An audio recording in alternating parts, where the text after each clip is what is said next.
What's up, guys? Welcome to Sergeant in Command Outdoors. Today we're finally at the farm. It stopped raining.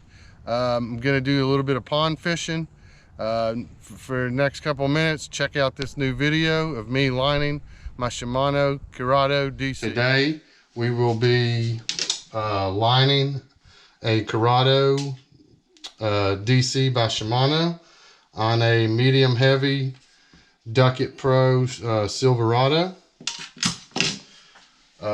Some things that you'll need to have will be line. We're going to be using Viscous Fishing fluorocarbon 12-pound test.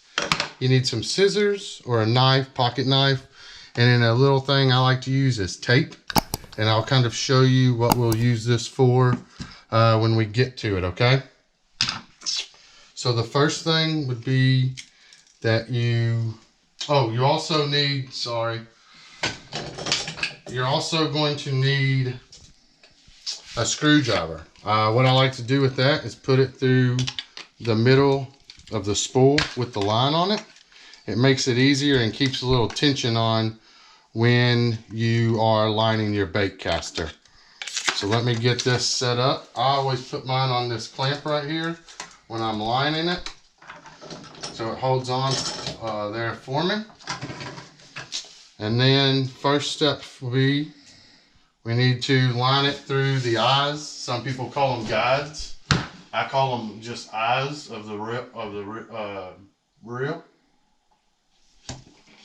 sometimes it's a little bit more difficult.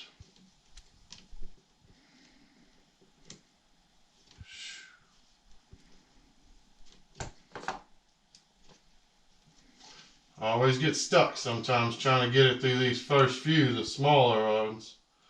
But once you get to the bigger ones, it should go a little bit smoother, we'll say.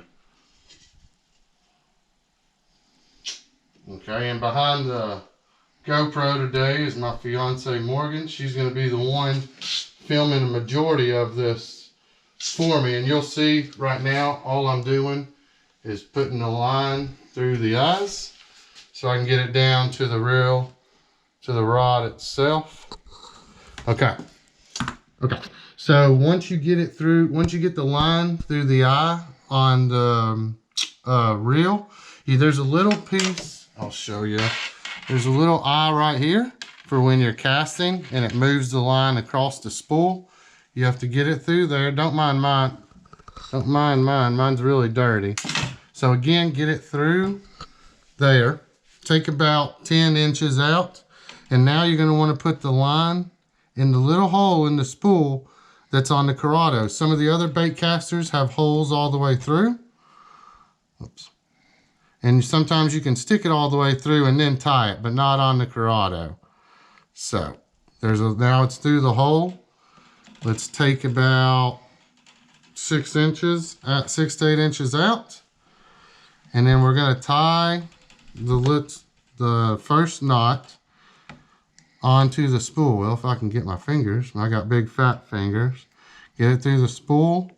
We're going to tie it, and I always like to tie 2 just easy, quick, regular old knots like that. Take your scissors or your pocket knife or whatever you're using to cut.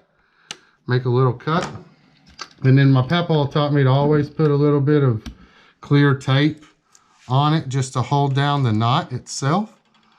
It doesn't have to be fancy, just put a piece of tape.